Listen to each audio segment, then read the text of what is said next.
Somehow, we got stuck with organizing the first spring barbecue. That's me, Ronald Wilson, nicknamed Ham, but I'll tell you about that later. My wife, Haley, was very pleased with herself on this 1st of April. We had been married for almost 3 years and bought our house right after Christmas vacation. Haley and I loved our home and especially our little cul-de-sac in Nattlebany, Louisiana. I know that's a bit of a mouthful. Funny thing is, we were about 12 kilometers on the other side of Albany on Interstate 55, so most of the locals joked that the first people who settled there must have hated Albany for some reason, but were too dumb to utter the word no. There were several couples around our age living in the neighborhood, some with kids and some without. We were one of those couples, and Haley stopped taking birth control at the end of February so we could starting a family. We received a lot of criticism from our neighborhood friends and both pairs of parents. I cooked on the grill, a brand new grill that grilled and smoked on wood pellets. It was a joint Christmas gift from Haley and her parents.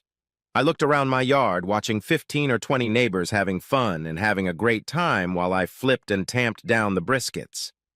I was about to serve the alligator tail appetizers when I realized I needed to take a leak.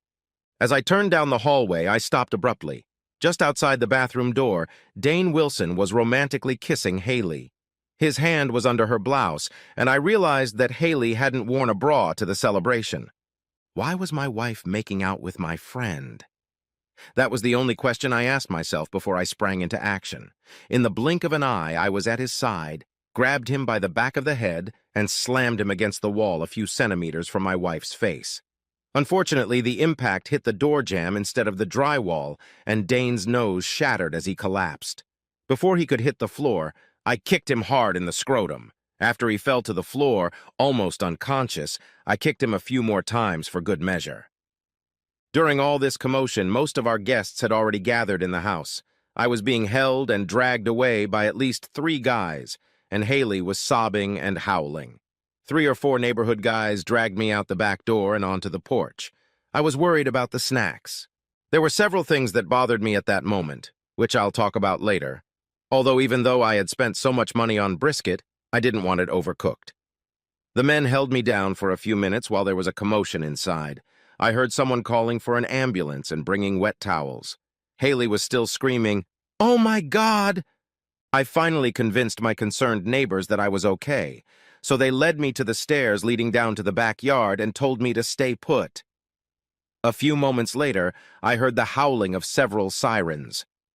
You would think that in a small town like Louisiana, you would be able to protect your wife's virtue in your own home, but it turned out not to be the case. A policeman I knew from high school, Harley, handcuffed me, letting me know he was sorry.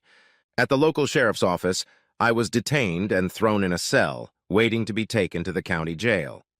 My dad wouldn't understand, so I called my cousin Jared. I told him what had happened, so my dad would get me a lawyer. Later, when I was in the county jail, I was calm enough to think, why the hell was my wife kissing Dane? I had no idea she would do something like that. She had always been so loving and paid a lot of attention to me. It must be because of that asshole, Dane. We've been hanging out a bit since we moved to this cul-de-sac, played darts at the local pub, and went river fishing a few times. What I knew about him wasn't much. We only talked about guy stuff. I knew he grew up in the suburbs of New Orleans and that he went to a prestigious law school up north. He never graduated because his father's business went bankrupt. One thing you learn in our neck of the woods is to notice how a person acts. If there was one thing I didn't like about Dane Woodson, it was the way he acted with me out there on the river, but in the company of people he was a different man. As I understood it, he was trying to prove something to himself, and trying to prove something to everyone else. I got the impression that he didn't feel too good about himself because of his failure in college. I mean, he still had a good job as a lawyer in the county seat. By comparison, I had 2 years of community college and was working as a graphic designer at a local print shop. That still didn't explain why my wife was making out with him in our hallway. I thought I was defending her honor, but looking back, I see that she didn't resist at all. It didn't make any sense, considering what their lips were doing and where his hand was. I guess I'd gone a little overboard. Yes, I had a temper. It had manifested itself before. Mom and Dad were always angry and worried about me at the same time. In high school, I played guard and midfield positions. That was during my freshman year. After 3 games of the season, I returned to the practice field after dark, hoping to find my watch. My grandmother had given it to me for my birthday, and I would be in deep shit if I lost it. I shined my flashlight on the bench and was about to give up when I heard a muffled female voice from the stands. I shined the flashlight in that direction. There were Billy Ray and Elmer, 2 guys I'd known since elementary school. Billy Ray had his hand over the girl's mouth. I yelled, "Hey, what's going on?" and headed in their direction. Elmer came out from under the bleachers. "It's none of your business, Ronnie." He said it as a warning. By then I was close enough to see that it was Marley, the girl I had a crush on back in high school. I asked what was going on here. I ignored Elmer's statement. Elmer made a mistake, not taking a punch, but taking a swing. He made a terrible mistake and I hit him in the lower ribs, causing him to bend in half. As I continued walking toward Billy, he put Marley out in front of him, one hand still clamping over her mouth and the other hugging her around the neck. "Just walk away, Ronnie," he warned. His voice sounded less confident. By then I had a pretty good idea of what was going on. "Let her go, Billy Ray," I ordered, "or you'll get a beating." "I can't, Ronnie." He looked desperate. "I'm not going to go to jail on a rape charge. Come any closer and I'll kill her." I wasn't the smartest, but Billy was always a few brain cells behind. His sister was a year older than him and always joked, "This boy's cornbread isn't ready yet." "So," I said more calmly, "you're going to kill her, then me, and then hide all the evidence?" He thought about it. "Because the penalty for 2 murders is 50 to life, and for attempted rape, probably about 3. And Billy, I can promise you won't kill me, even on your best day." I think Billy was about to let her go, but he saw Elmer attacking me from behind. Elmer was a big guy who grew up on a farm. He hit me hard, and I swear he broke my collarbone. And then something happened to me. In a fit of blind rage, even long afterward, I could only remember brief fragments of the fight that followed. Both Billy Ray and Elmer ended up in the hospital. Elmer had a bruised brain and was put to sleep for a few days. Billy had a broken wrist, 3 fingers, 2 ribs, and a shattered kneecap. His face resembled the local dirt track on race day. I ended up with a broken collarbone and spent the night in the hospital. Billy Ray and Elmer's parents filed assault charges, but it was Marley's dad who came to my rescue. He had a brother who worked as a district attorney, and Marley's dad talked them into dropping the charges. I didn't get to play soccer that year, but I suddenly became popular. My sophomore year, things were different. I worked hard to get into the starting lineup. I was hitting hard, at least that's what I was told. Local varsity teams started calling me the water bearer, like in an Adam Sandler movie. My teammates weren't having any of that, and I got the nickname Hammer, which later became simply Ham. Unlike that movie, I didn't get a scholarship. We never made the state team. Our team sucked except for me and the quarterback, and at the end of the season, we lost 6-5.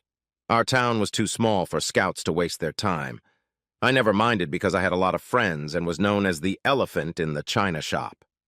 Marley stayed close by throughout graduation. She was headed to the University of Texas, so we said goodbye quietly, even though she kept in touch during my freshman year. She was also the one who convinced me to go to community college. I really liked that girl. My next run-in happened right after my last semester before my undergraduate degree. It was a stupid bar fight, and it still bothers me why I got into it instead of running out the door. I didn't have any friends at the bar, and while I knew a lot of the guys, I didn't get involved in the fight. I was drunk and went into a rage when I got hit in the head with a beer bottle. However, luck was again on my side as the judge sorted out the instigators and let about 15 of us go with a warning. The charges remained on our records, so I sat and waited for morning so I could run off and talk to my wife. But that didn't happen. Dad couldn't get me a lawyer that fast or didn't try hard enough, but I ended up hiring a public defender. Judge Tubbs had an angry look on his face as the prosecutor read the charges and talked about Dane's injuries. I guess I must have lost my mind a little. "Mr. Wilson," he addressed me, "I'm not inclined to allow bail in this case. It is presumed that you will attempt to escape." I went to my lawyer and told him I could barely afford gasoline, let alone a plane ticket. I was detained and taken back to the county jail. 3 hours later, I was taken to a room where my attorney and Haley were sitting. He talked about what was going to happen next and explained that my dad had finally hired a lawyer for me that I would meet with the next morning. He explained again what I was being charged with and told me not to say a word to anyone, not even my cellmate. Then, he left me alone with my wife. "Oh, Ham," she exclaimed as he left the room. "I'm so sorry for my part in this. I just feel awful." What she said didn't make any sense, so I just sat there staring at her. It seemed like she finally realized it. "It was a joke, Ham," she wailed. "A stupid April Fool's joke. Why would you want to hurt him like that?" "It's funny when you love and trust someone so much, or maybe it's just funny when I do it." She suddenly seemed overly dramatic, but she wasn't acting any differently than usual. I couldn't decide if it was because I was so angry with her or something else, but I seemed to see right through her. "A joke?" I asked incredulously. "Why would it be?" "Why?" "I'm really, really sorry, Ham." At least her voice sounded guilty. "He said it would be funny, and our joke would be a hit with the neighbors. He told me that everyone knew you were a big, tough guy in high school. I was so proud of our house, of you at the barbecue, that I must have foolishly agreed. After what happened, I realized it was a stupid thing to do." "The stupid thing to do," I replied, "would have been to do what you described, except that I saw you two kissing. It wasn't the first time. He put his hand on your bare chest. This April Fool's prank is not going to work, Haley." She studied my face for a few moments, trying to find anything to back up what I was saying. She didn't see anything to reassure her. "Why did you have to pretend to be a real soldier?" She changed direction. "You're in big trouble, Ham. He's gonna need a nose job. He's got broken ribs from you knocking him to the floor. I heard from his brother that he lost both testicles and may have chronic Peyronie's disease. Two can play at that game." "You were at the hospital to visit your lover, weren't you?" I grinned. Haley was clearly annoyed that I wasn't as retarded as she thought I was. "We have a serious problem." Her voice got louder. "I decided to see if I could help you by reminding him that we both started this whole thing with that stupid prank. He doesn't care. He wants blood. He said you're going to jail and he'll be waiting for you when you get out." "Great," I sighed. "Now I have to worry about some crazy eunuch coming after me. Make sure he knows that my list of friends far exceeds his. Whatever happens to me will happen to him 3 times over." "Cut the macho crap, Ham," she told me. "We made a very big mistake, but you're facing jail time. I can't live like this. I've never seen you like this. I don't think I've ever seen anyone behave like this. Now I'm afraid of you." "You seem to be missing the obvious, Haley." I brought my face closer to hers. "Who says I want to live with you? I'll let you stay in the house until I get this sorted out, but then you should make a plan for where you're going to live." "It's my house, too." She was getting more and more defiant. "Our names are on the deed. You're my husband, and that's why you better get your head out of your ass or things are going to get messy for you." "Get out," I growled quietly. At first, she didn't move, then I reached out to her and she jumped. Of course, my wrist was handcuffed to the chair. Haley stood up, looking at me with a... I can't say I'd ever seen that look before. Was it desperation or pity? At the door, she knocked softly, then turned around over her shoulder. "I'll be back in a few days, Ham. When you've calmed down enough, my soon-to-be ex-wife suffered from hallucinations." At the time, I was sure he was hitting on her. She took it as an adventure. Now she was trying to kick my ass. 1 minute begging, the next minute threatening and demanding. There was no way I'd put up with that, even if they put me in jail. I may have made a mistake marrying her, but I'll be damned if she and the eunuch decided to part ways. A few hours later, I was sitting in the same chair meeting with Jonathan Turnus, the lawyer my cousin had hired. He was a big, tall guy with lush hair and imposing good looks. I liked his no-nonsense approach. "Mr. Woodson has serious injuries," he informed me. "If you're found guilty, you're looking at 3 to 5 years in prison.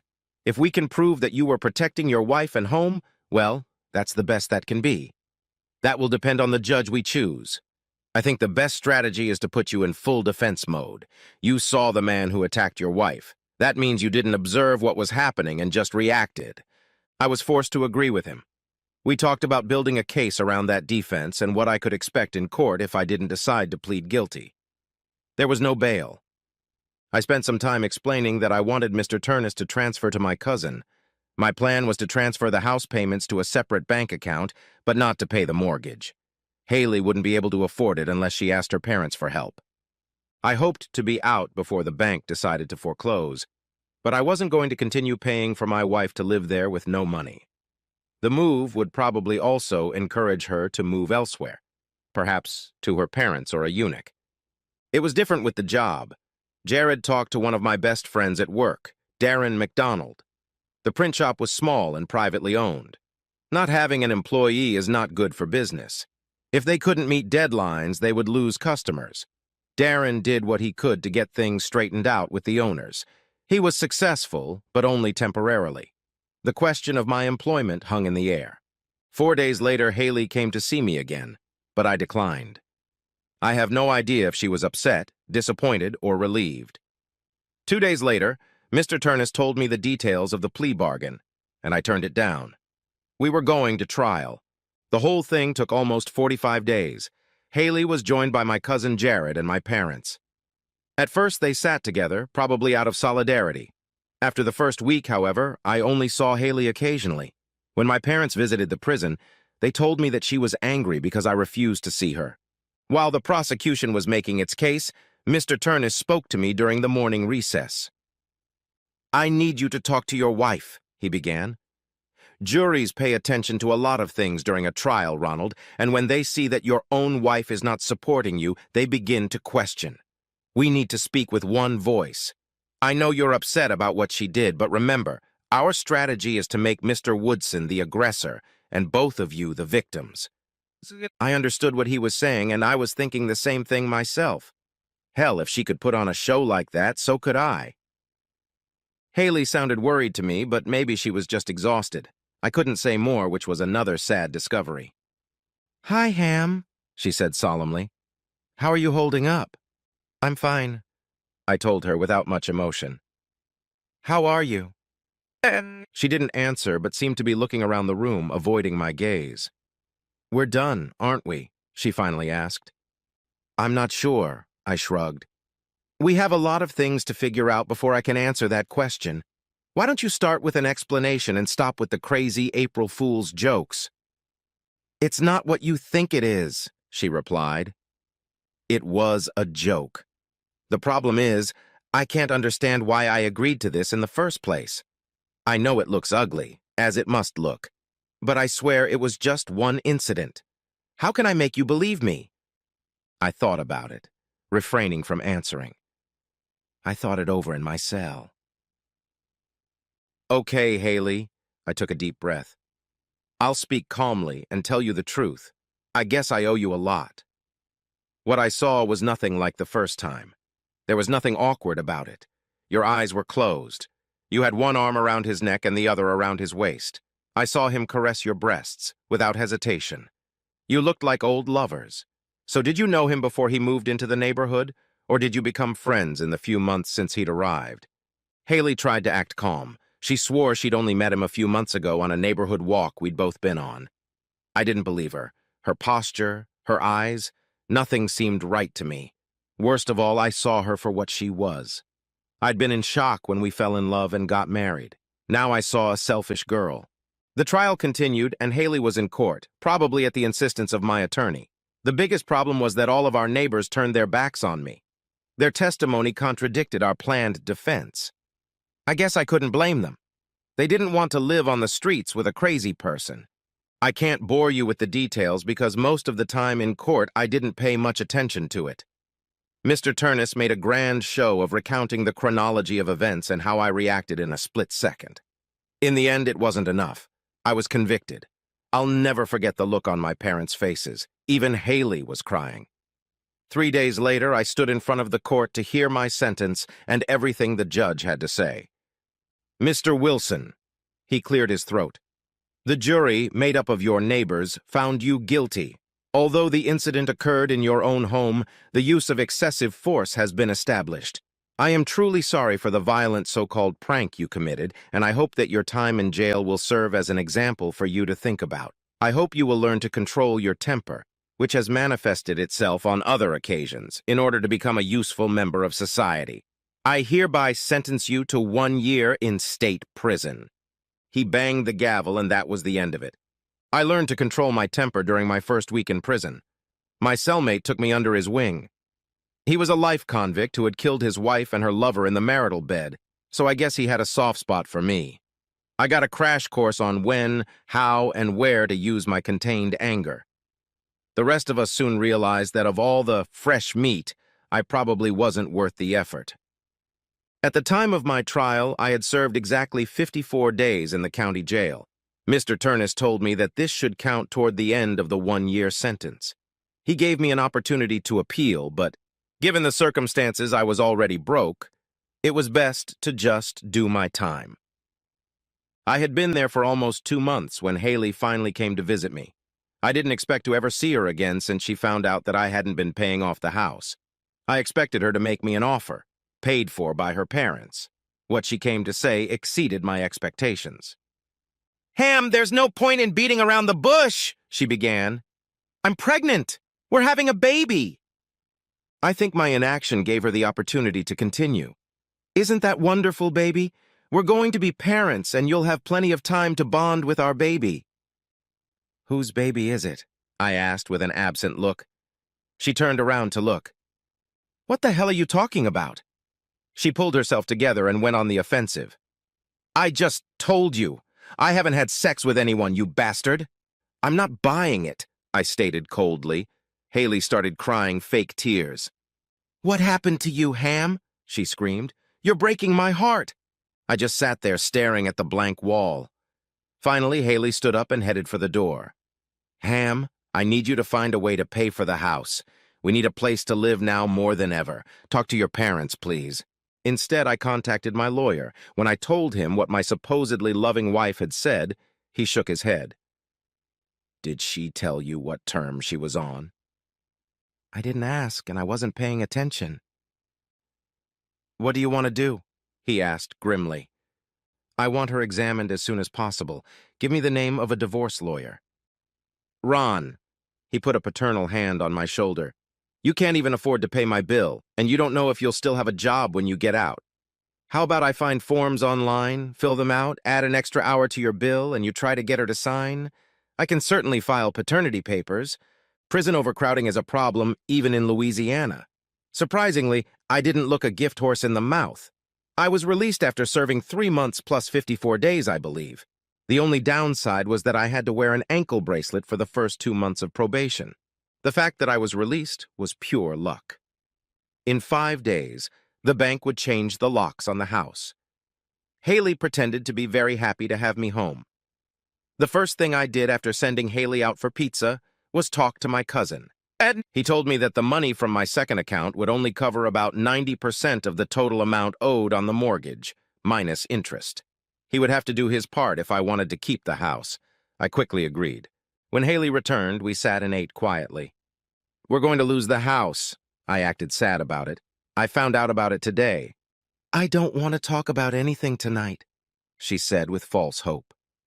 "We can deal with the aftermath of this mess tomorrow. Tonight, after dinner, all I want to do is make love to my husband. It's been too long." She was certainly full of surprises. I knew she had gotten the letter, and Turnus had warned her ahead of time that she was expected to receive paternity notification. "Haley?" I looked at her like I didn't even know her. "I know you got the notice. We're not having sex until I see the results that confirm it's my baby." Haley stammered and whimpered. She screamed that I was being cruel. She threw a tantrum, and it didn't go away. I started to realize what acting was, and it made me sick. Then I thought about my cellmate and his lectures. A chair flew out from behind my back as I jumped up in anger. "Leave me alone!" I clenched my fists. "When I see the results, we can talk about our future, but not before." Haley turned pale and headed for our bedroom without even taking her eyes off me. Later, I went to open the bedroom door and she yelled, "Sleep on the couch!" The next day, after Haley left for work, or whatever she was doing at the time, I called the bank following my cousin who was making a payment. I wanted to know the amount of the payment. Then I found the realtor, Mrs. Alice Burns, who came to see me in the afternoon. Whatever monster Haley had become, she still kept the house in perfect order. We'd make a little more than the house was worth, $30,000, maybe a little less. But I could pay Mr. Turnus, so that was fine with me. I asked the realtor to install the sign as soon as possible. Then I offered an additional percentage if she could sell it in 30 days. I already had a pretty good idea of how the paternity test would go. She smiled and told me thanks, but no thanks. She was good enough to sell it. Haley got home from work late. I had a hunch that the eunuch hadn't fully recovered yet, and I wondered. Haley came in and handed me the envelope with the forensic results. If she even noticed the for sale sign, she probably thought the bank had put it up. "I hope you're happy," she grumbled. "I'm so mad at you, Ham. My eyes are swimming. I have no idea how you're going to make it up to me, but it's going to take a lot of time and a lot of sucking up." I thoughtfully tried to figure out what I even saw in her. "Thank you." That was my one-word answer. Later, as I sat watching a soccer game, I discovered the results. I couldn't believe my eyes. Was it possible that she just took the results and didn't ask the doctor any questions? Or was she hoping I wouldn't read the report? The results showed that there was a 203% chance that I was the father. A while later, she waltzed into the living room and sat on the other end of the couch. "Can we stop all this and talk a little about our future?" she asked very sweetly. "About what future?" I answered calmly. She looked at me in a weird way. For a second, I thought she had just misunderstood me. "Now that you know the baby is yours," she said, as if she didn't understand my question, "we need to clear the air and get on with our lives." "These papers say I'm not the father," I said, as if nothing had happened. "What are you up to? Another prank?" She immediately went on the defensive. "Ham, what the hell?" She spoke up. "It says here you're the father. 98%. I handed her the document. "I can't believe you're that stupid, Haley." I went out to the backyard. Haley never came out, and as usual, the bedroom door was locked when I later checked. The next day, Haley didn't come home after work. I thought something was wrong in the house, and upon further inspection, it appeared that most of her belongings were missing. There was a note on the TV remote saying she was gone, she was sorry, yeah. I was beginning to wonder if I was experiencing Groundhog Day. Over and over again, it was April 1st. Sitting there without her presence in the house, I began to think of something. Could the eunuch be coaxing her to try to tempt me to violence? Could it be to send me back to prison so they could enjoy each other and keep most of my belongings? It made sense, but why bother? Why didn't she just run away with him? I texted her, "Coward, or crazy after all. I thought it would be helpful to get it over with." That's when I realized she never respected me. She thought I was so stupid that she could keep playing with me until I ran out of steam. I was sure Woodson was instigating her to do that. It was a quiet evening at home. I didn't realize that being in prison, I had already written Haley off. I knew I didn't like her, and I didn't love her. But it was nice to just be home without her. It didn't last long. It was 2:03. That's what my old-fashioned alarm clock showed. I could barely see the clock through the smoke. Jumping out of bed, I ran out the bedroom door and into the hallway. There was a lot of smoke. Hell, the house was on fire. It had gotten to the point where trying to put it out was no longer possible. I would die of smoke poisoning before I could even start putting it out. I ran back to the bedroom and opened the window to assess the situation. There was a hydrangea bush growing under the window. It wasn't much, but it might soften the blow if I could land and roll over. That was a big if. Instead, I decided to wrap a blanket around my upper body, pulling my pants up beforehand. I didn't have time. 1, 2, 2.5. Down below, at ground level, it was much hotter. I rolled over, but not like I imagined myself in the movies. Probably not fit for a stuntman.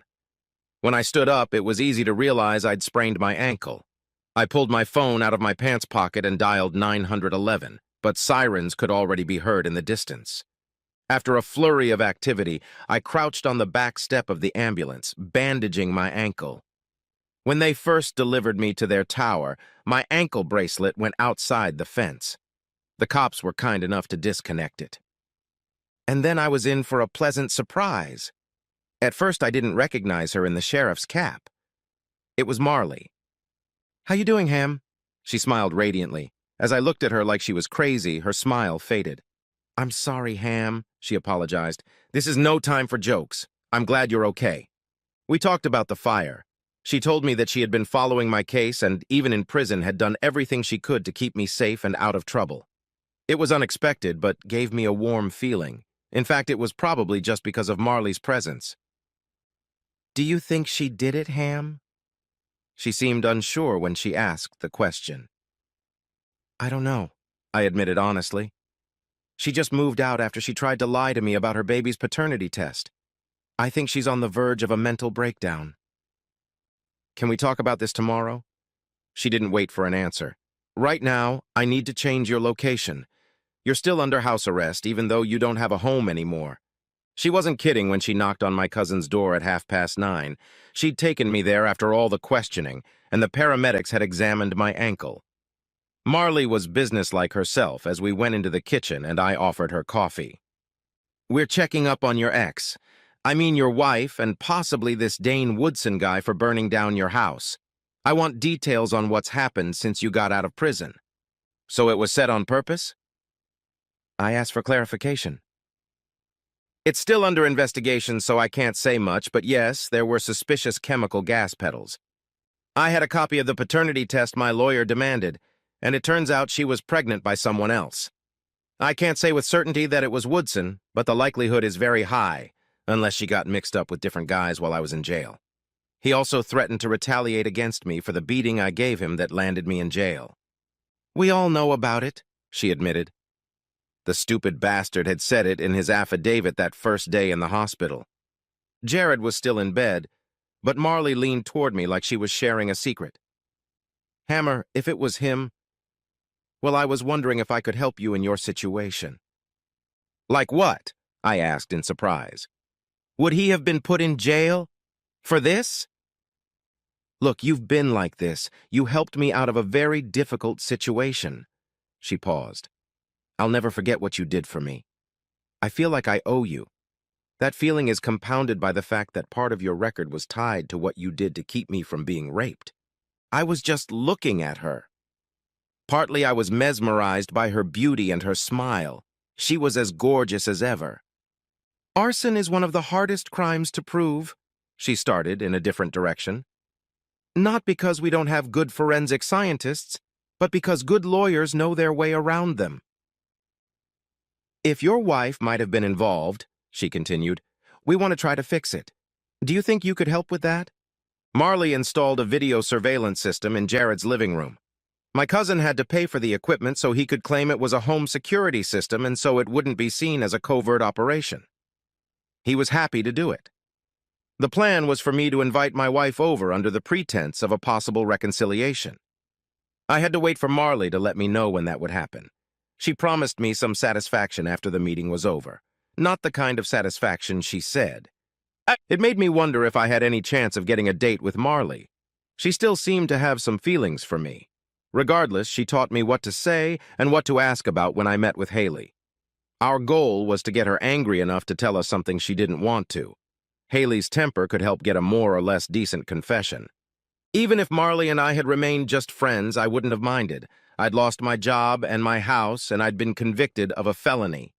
Fortunately, the realtor had canceled our contract. I wanted to get on with my life. A week later, I got a phone call. Marley rehearsed for a few minutes before giving me the green light. Haley apparently really wanted to talk. Perhaps this will work. Jared stayed away from his house to give us space and hopefully calm Haley down. When she arrived, I handed her a beer and we sat facing each other in the living room. Her skinny jeans and loose top were a gimmick, too. At least I'd learned a few things. For starters, I took a deep breath. Marley and I strategized about how to look composed, depressed, and ready to give in. "How are you doing, Haley?" I began. "Not so good, Ham," she replied. "I miss you. I'm sorry about the house. I know the bank was selling it anyway, but we had so many good memories with it." "I hope I get some good news, Ham. Maybe it will help me start to remember something new." She must be delusional, or she really thought I was so dumb. Even the mere sight of her made me sick. "We'll see," I said in an unhappy tone. "I think we need to be honest first. If I can't find a way to trust, there's no point." She nodded hesitantly. "I need to know," I asked slowly. "How did you and him get started?" Her gaze grew tense, and she held back a smile, glad I'd asked about her boyfriend and not the fire. That's when I realized we had her. "Okay, Ham," she said. "You're calm, aren't you? You're not going to lose your temper." I told her I was calm. "He started flirting with me at a neighborhood party last month." She rubbed her hands resting on her lap, which was a clear sign of nervousness. It was also what she did when she lied. "I was flirting back, Ham," she admitted. "I'm sorry I was smitten. He's handsome and made me feel good with his compliments. He stopped by a few times when you were at work. The third time was the week before we had the party and we had sex." "I see." I was still playing the part. "Was it in our bed or somewhere else?" Haley cried. "She was barely on her feet and we were basically just getting started." "In our bed?" she sobbed. "I'm sorry, I know it hurts to realize that. I don't know why I did it." "She was good. You had to hand it to her." It was disconcerting, to say the least, that what I witnessed then I had seen before in my assumptions. "We did it again. At his house," she continued. "Before the party." "And at the party," I asked, "was it done to hint at it?" "Maybe," she shrugged her shoulders. "I don't know. He was there when I came out of the bathroom and kissed me without warning. I told him to stop, that we could easily be discovered." When he leaned toward me again, he said, "Just tell the Neanderthal that it's a April Fool's joke." Which I did. "And you decided the best strategy was to not take your husband's side?" "I needed to focus on her feelings about me and the next steps." "I didn't know what to do." Her voice finally sounded honest. "I was going crazy for him. Everyone looked at me with wonder. Pity. I really came to see you, but you were so angry, I was scared. I didn't think he would follow through with his accusations. Then I visited him in the hospital to try to convince him to drop the charges, and I found out what irreparable damage you'd done to him." "And then you found out you were pregnant," I said by way of affirmation. "What made you think I'd go along with it?" "I was desperate, Ham," she cried even harder. "Everything was falling apart. After you were convicted, I decided to go to him and ask him if he would agree to take me in and raise our child together. I'm so sorry. I thought if you were there for a year, it would be over between us." That was the moment of truth. "So I got out early and you helped him burn down my house? All your big plans went down the drain?" "No, Ham. She was on the verge of hysterics." "I gave him the key, baby, that's all. He promised you wouldn't be home when he did. That's all." I looked at her with contempt, and I know she felt it.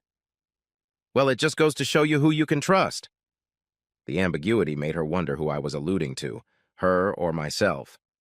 "I'm sorry, Ham," she said. "I screwed up big time. Can you forgive me?" "No," I said, standing up. "I can't. I made a mistake bringing you here. I was hoping for a miracle. Anything I could grab onto. You confirmed the worst." "You didn't—" She realized her mistake and panicked. "Don't drag me into what you're about to do, Ham. Please. I have a baby to think about. Don't ruin the baby's life, too." I walked her to the door and then texted Jared. He, in turn, contacted Marley. I grabbed a cold beer and sank heavily into a chair, wondering if it was actually better to agree to Haley's request. It only took a few nanoseconds to realize that everything that was happening was a consequence of her actions. An hour later, I heard the doorbell ring. At first, I thought Jared had forgotten his key. Instead, there was a small cardboard box lying on the mat. It was probably a bomb. I carefully examined and then opened the package. Inside, I found a note and a disposable cell phone. The note said, "Watch the video, then destroy the phone, the box, and the note." I happily sat down at the table. The note had a 6-digit password for the phone. There were only 3 apps on the home page, so I opened the video. It was dark. The camera seemed to be pointed at the ground at someone's feet. I could hear the muffled screams of a man, probably gagged in the mouth. From the sound of it, he was begging for his life. The lights came on, and a fenced area filled with something that looked like dirt came into view. A crying man came into view, naked except for some kind of rag in his mouth. Two other men dragged him up to the fence and pulled out a gag. "Help! Help!" he screamed. Another voice spoke, apparently off camera. "Go on," he grinned. "There's no one here to help you." The camera was mounted on a table or pole. A third man came into view. I couldn't believe it. It was Billy Ray. He helped two others lift Dane Woodson up and throw him over the fence. Woodson acted like a marlin being rolled behind a boat, wriggling and wiggling from side to side. Hell, the guy knew how to yell. Dane landed bareback in the mud. And that's when I saw and recognized the movement. The damn guys had taken Woodson to one of the local alligator farms. There were 4 of them within a 20-minute drive of Nattlebany. I laughed, thinking, I hope they didn't take good old Danish to the one that charged for family excursions. 3 alligators, one of which was very large, pounced on the poor guy. Dane kicked the large beast desperately at his feet. The other 2 slowly approached from 2 sides. The jerk punched one of them in the eye. Obviously, Dane had never fought an alligator. Everyone knows they should be punched in the face. It took a few minutes. Gators are always busy with themselves and don't work as a team. Billy Ray walked over and picked up the camera, bringing it closer to the action. "Hey, Hammer," he said cheerfully. "This is for changing my life in high school. The fact that you stopped what we were doing with Marley changed my life. I still have to kick your ass. This guy's here, and he's not going to bother you, you hear me?" The big guy finally reached Woodson's hip, and his mighty jaw came down on the struggling man's stomach with a loud snap and shook from side to side, nearly ripping the good old Dane in half. The other 2 quickly dispensed with the upper part of his body. I watched the video one more time, then threw everything into Jared's fireplace and flicked the switch on the wall. The next day, Jared showed the detectives the surveillance footage. 3 days later, Haley was arrested. The media speculated that one Dane Woodson, a lover, had skipped town, leaving his pregnant ex-wife to shoulder the burden. 3 months later, Haley was convicted and sentenced to 10 years in prison. It would have been less if I hadn't been home at the time of the fire. She gave up her little girl for adoption. I never got to visit her. The week before Christmas, Jared and I had a barbecue. Darren McDonald and his young bride were there. Several of my former classmates from high school spent most of the afternoon playing cornhole. Mr. Turnus and his wife Julie stopped by briefly. I think he did so because I was still making payments. Billy Ray was also present. He took me aside and explained what happened to him after I prevented him from making the worst mistake of his life. Let's just say he was happy to oblige. Poor Elmer had died 5 years earlier when a crane collapsed on him while he was working on an oil rig. Later that night, Marley and I were lying in bed. Turns out this lovely lady was as interested in getting me healthy again as I was in her becoming my new girlfriend. "Oh, I'm sorry. A woman.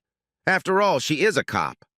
"You know, baby," I said as she, panting, rested her head against my chest. "I feel like this is the first day of a new life. Our new life." She didn't answer right away. "I think." She lifted her sweet face to look at me. "I think April 1st was the first day for you. Who am I to argue?